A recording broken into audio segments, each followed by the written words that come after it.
Aloha mai kako. Greetings to each and every one of you. I open with this chant that speaks of sharing aloha. O now night halame tale hula. He halile hua no ia nata no. O ta'uno ia e ano ine. E li ane hoi o ka hikimai. A hikimai no o ko. A hikipulo me ke aloha. Aloha e, aloha e, aloha e. Fragrant is the lehua and the hala, as the mist covers the mountain, that life-giving mist of which we have here on Kauai. This chant was taught to me by a kupuna whose name is Nona Bima. Nona Bima was a wonderful educator here in the islands for many years, and we were so very lucky to travel with her to share legends of Pele and other stories about Hawaii. It was such a wonderful time. Oh my gosh, 25, 30 years ago, to travel to every island and to go to many, many schools with my dear friend Molly Cook and Johnny Akana and Kauai Galindo, my hula sisters, and we have been friends for all these many years.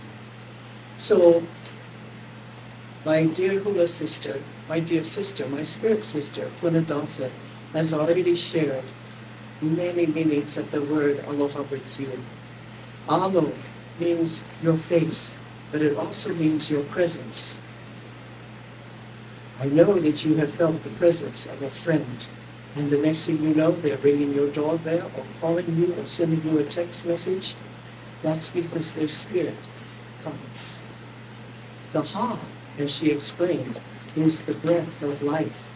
So if you put your hand above your mouth and exhale, that is your ha, that is your breath of life. And so when you see many Hawaiians, and we haven't been able to do so for these last 2.5 years or so because of COVID, but the traditional greeting is to touch foreheads, touch noses, and inhale, and to share the ha, the breath of life.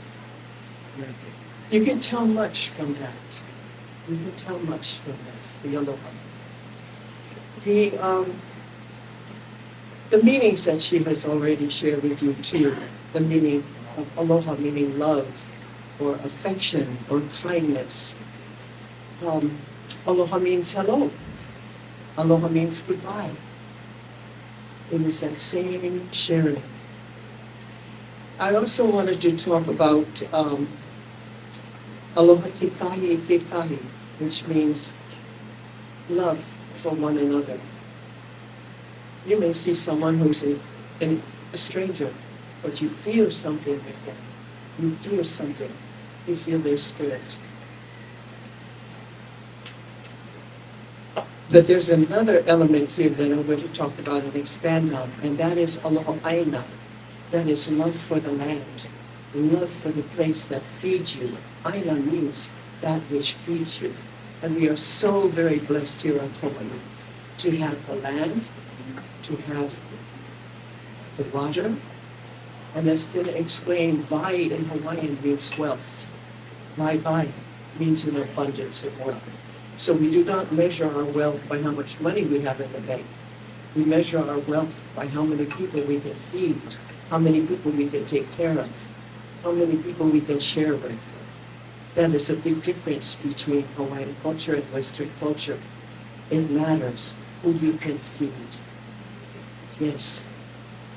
And the motto for Hawaii is ua mau ke ea o ka aina i ka pono. Let me hear you say ua mau. Ke ea. Ka aina i ka pono. The life of the land is perpetuated in righteousness. In other words, you care for the land will care for you. I'll never forget when I first came home, my goodness, in 1987. I came home to Kauai, and I was in a rush to get someplace, and it took me a little longer than I thought it would. And one of the kupuna told me, she said, "But Sabra, don't you remember We prefer to go slower on Kauai. Well, that sunk in. And from then on, I try to keep it to the speed limit. So to continue though with Malama Aina, Malama, to take care of the land. 30 years ago this August, just a few weeks before Hurricane Iniki, how many of you were here for Hurricane Iniki?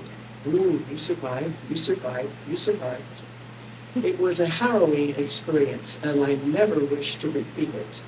Those of you who've been through storms and floods and hurricanes, you know just how scary it can be. And thank goodness our walls stood, our roofs stood, but the neighbors, left and right, front and back, their roofs flew and they banged into another building. It was harrowing, but more so, for many weeks after that, all the telephone poles were down. There was no electricity on the island. So how did we survive?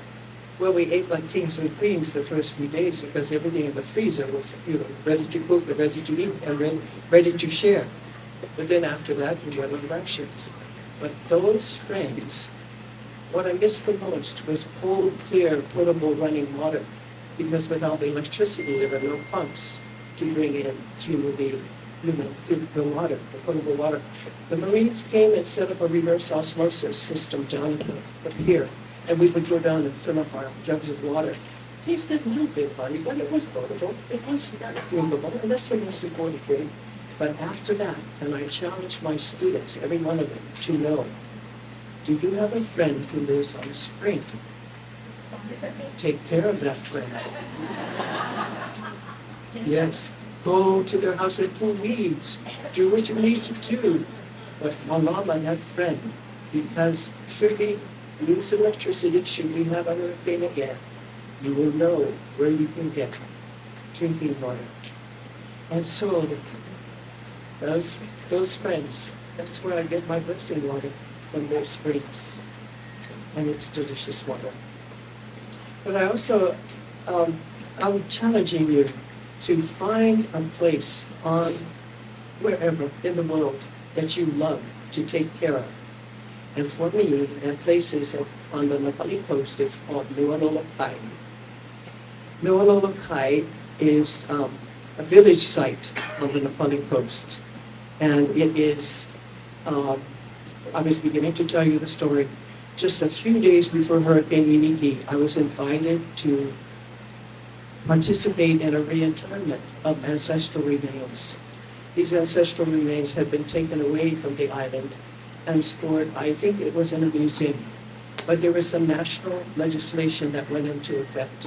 And I have to thank Senator Inoue and a young lawyer at the time who worked on his staff, named Eddie Halialoha Ayau, for honchoing this legislation through Congress that requires that any museum and university that receives federal funding in the United States is required to return the ancestral remains to their place of origin. And the place of origin that I was invited to was at Nualolokai. So those of you, and I think most of the people in this audience are from Hawaii, so you know where the Nepali coast is on the northern part of our island. And you know that it's accessible by boat. There's one trail that goes into Palalau. It's a pretty harrowing trail, but they used to travel it constantly in the old days. And we go in by boat. So in Nualolo, it has, we went in by Zodiac and landed there and set up a very minimal camp. And under cover of darkness, the men did an office ceremony. And then they took these remains that were wrapped in kapa and placed them. The only tag we got on it was that they came from the cliff. And if you look at the cliff, there are many caves. We didn't have a rope ladder. We didn't have a ladder to take them up there. But they found a cave that they could go to place them in. And then they closed it with rocks. There's a wall inside and a wall outside. So every time we go, we check on it. I had a series of photographs that I wanted to share with you very quickly. And because for those of you, let me just ask the audience, how many of you have been on the Nepali coast? Ah, good. How many of you have landed at Nualolokai? Okay, just a handful. All right. So you know that there is a very large reef around off of the coast, and here, yeah, and it has a very large reef, and then it's surrounded by cliffs. It's a very, very small valley area. So when we went in there, they had ruins that had been blown out. They've been blown out by tsunami. A tsunami came and totally obliterated one of these. It was a canoe house. And so over the years, my friends and I have been going back to restore this site. And it's just amazing because the rock work is pretty incredible. The rocks were all there. They were just all blown down.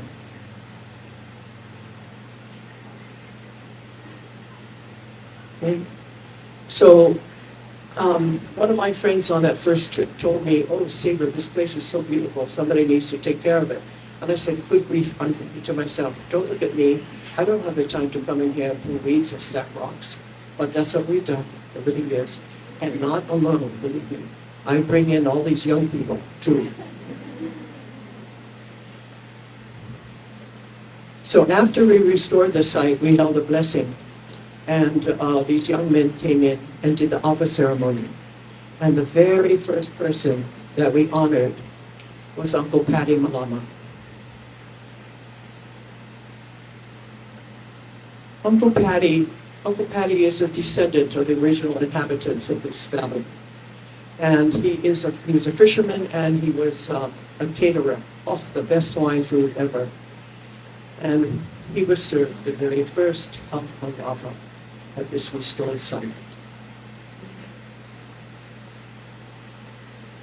I also took in my halau. I teach Hawaiian studies in Hula at Island School, and I'm delighted to take my students to these places so that they learn, and that they feel, and that they know, and that I inspire them to come home.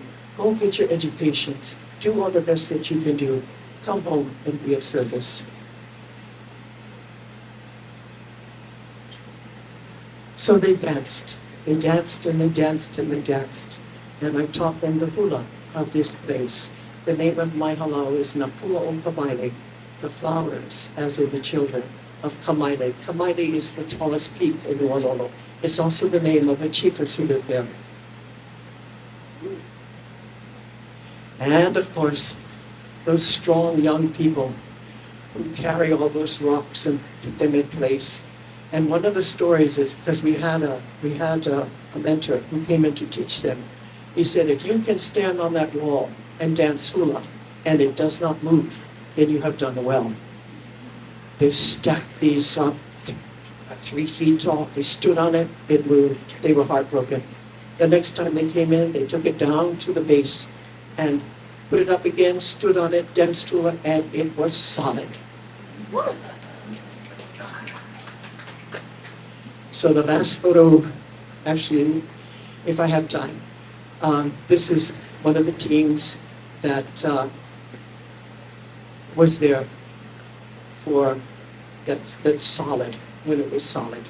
Yeah, so if you go in today, you will see. And it's called Kauna Pueo, the place where the owl rests. There's an owl face on the cliff, and there's a Hawaiian owl that frequents the valley. I close with this chant that speaks of asking long life for each one of you here, but not just those of us who are standing here or sitting here, but those generations to come. O ka uola e ke akua, e nana mai ka o mau pula pula, e ola ka niko, aha umaka hihi ole.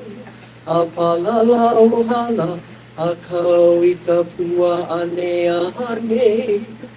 A lai la la me a kuohia umi ke aloha ke a e. Aloha e. Aloha e. Join me in that last line. Aloha e. Mahalo nui ang gola. Thank you. Thank you, Kumu Sabra Kauka. Next,